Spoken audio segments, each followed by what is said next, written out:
बिस्मिल्लाहिर्रहमानिर्रहीम। अस्सलाम वालेकुम नाज़रीन। बच्चों की कस्टडी के बारे में बहुत सारे कानूनी सवालात तब जन्म लेते हैं जब इन बच्चों के वालिदैन के दरमियान कोई नाराज़गी हो जाए या नाचाकी पैदा हो जाए। और इन कानूनी सवालात में से एक सवाल ये है कि नाबालिग बेटा या बेटी कब तक माँ के पास रहेंगे और कब उनकी कस्टडी माँ से लेकर बाप के हवाले कर दी जाएगी। एक सवाल ये भी होता है कि बेटा जब 7 साल का हो जाए तो क्या उस वक्त बेटे की कस्टडी माँ से लेकर बाप के हवाले कर दी जाएगी, या फिर किन सूरतों में नाबालगान की कस्टडी माँ से लेकर बाप के हवाले की जाएगी। सबसे पहली बात जो याद रखने वाली है कि नाबालगान की कस्टडी किस उम्र में माँ से लेकर बाप के हवाले कर दी जाएगी, इस उम्र का तयन जो है वो हमारे कंट्री लॉ में नहीं किया गया। हाँ, अलबत्ता ये बात ज़रूर है कि जो प्रिंसिपल्स या जो उसूल मोहम्मदन लॉ से डिराइव किए गए हैं उनमें ये बात ज़रूर दर्ज है कि बेटा 7 साल की उम्र में माँ से लेकर बाप के हवाले कर दिया जाएगा, या फिर इसको आप यूं भी कह सकते हैं कि बेटी की कस्टडी 7 साल तक माँ के पास रहेगी और इसी तरह बेटी जो है उसकी कस्टडी बालिग होने तक माँ के पास रहेगी। लेकिन जो हमारा कंट्री लॉ है और जो हमारी आला अदलिया की डिसीजन है उनमें जो बच्चे की कस्टडी का उसूल बयान किया गया है वो उसूल है वेलफेयर ऑफ द माइनर, यानी कि अदालतों ने बच्चे की कस्टडी का फैसला करते हुए बच्चे की चाहे वो बेटा हो या बेटी हो उसकी उम्र को नहीं देखना, बल्कि अदालत ने सबसे ज्यादा इम्पोर्टेंस या सबसे ज्यादा अहमियत जिस चीज को देनी है वो ये देनी है कि बच्चे की वेलफेयर या बच्चे की फलाह बहबूद किसके पास है। अब वेलफेयर में क्या चीजें शामिल होती हैं? वेलफेयर में बच्चे की तालीम शामिल है, उसमें बच्चे की तरबियत शामिल है, उसमें बच्चे की सेहत शामिल है, उसमें बच्चे का माहौल शामिल है, और इसके अलावा दीगर कोई भी ऐसी चीज कि जो बच्चे के हक में बेहतर हो। तो अदालत ने यह देखना है कि अगर वो बच्चा उसकी वेलफेयर माँ के पास है, कि माँ के पास उसकी तालीम भी ठीक है, तरबियत भी ठीक है, सेहत भी ठीक है, माहौल भी ठीक है, तो वो कस्टडी बच्चे की माँ के पास ही रहेगी। और जब बाप की तरफ से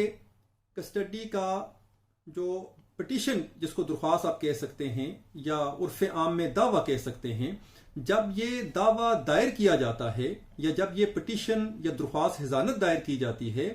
तो उस दरख्वास्त हिजानत में बच्चे की कस्टडी माँ से लेकर बाप के हवाले की जाए, ये साबित करना तकरीबन आप ये समझ लें कि नामुमकिन होता है, क्योंकि बहुत ही कम केसेस ऐसे होते हैं या 0.1% चांस ऐसा होता है कि बाप की तरफ से किया हुआ ये कस्टडी का दावा बाप के हक में डिग्री हो जाए और अदालत जो है बच्चों की कस्टडी माँ से लेकर बाप को दे दे।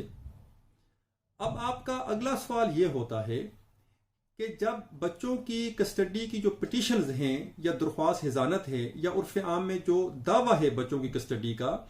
जब ये दावा बाप के हक में फैसला इस दावे का नहीं होता और बच्चों की कस्टडी माँ ही के पास रहती है, तो इस दावा करने का फायदा क्या है? तो नाजरीन ग्रामी, इसका जवाब ये है कि बाप जो है वो नेचुरल गार्डियन है।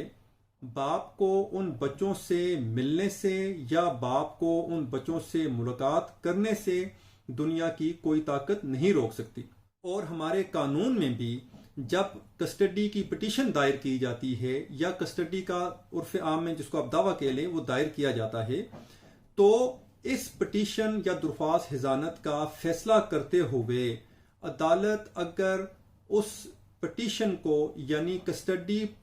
परमानेंटली माँ से लेकर बच्चों को हवाले करने से इनकार करती है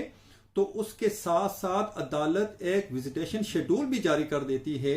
कि जिस विजिटेशन शेड्यूल में एक पूरा चार्ट दिया जाता है कि बच्चा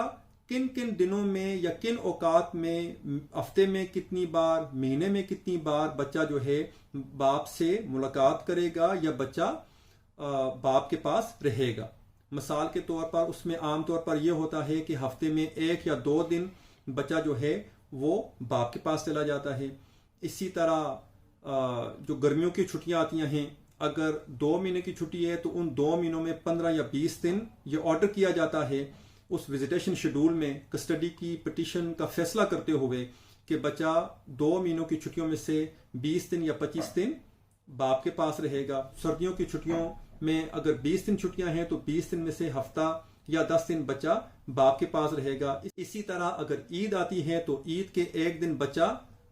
माँ के पास रहेगा और अगले दिन बच्चा बाप के पास रहेगा। बच्चे की बर्थडे आती है तो यानी पूरा एक उस बच्चे का पूरा एक उसके साल के हिसाब से पूरा एक शेड्यूल जारी कर दिया जाता है कि किन दिनों में किन औकात में, और पूरा एक मैकेनिज्म तय कर दिया जाता है कि वो बच्चा बाप के पास जाके रहेगा। ये जो वेलफेयर ऑफ द माइनर है, ये रूल इतना स्ट्रॉन्ग है कि अगर माबैन फरीकैन अगर कोई एग्रीमेंट भी हो, रिटन एग्रीमेंट, कि जिस रिटन एग्रीमेंट में माँ ने बच्चे लिखकर बाप के हवाले कर दिए हों, तो इवन देन अगर ऐसा कोई मुकदमा भी अदालत में आ जाए तो अदालत ने उस रिटन एग्रीमेंट को भी या उस तहरीरी इकरारनामे को भी इतनी अहमियत नहीं देनी। तब भी अदालत ने वेलफेयर ऑफ द माइनर देखना है कि उस बच्चे की फलाह बहबूद किसके पास है। ये नहीं कि अदालत उस इकरारनामे को देखेगी कि माँ ने उस इकरारनामे में या मुआहदे में बच्चे की कस्टडी लिखकर बाप को दे दी है तो अब वो बच्चा बाप के पास रहेगा।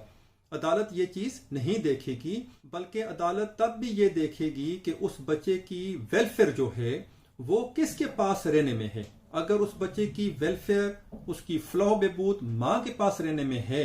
तो तब अदालत उस रिटन एग्रीमेंट को या उस तहरीरी इकरारनामे को भी पसे पुश डालते हुए बच्चे को बाप से वापस लेकर माँ के हवाले कर देगी।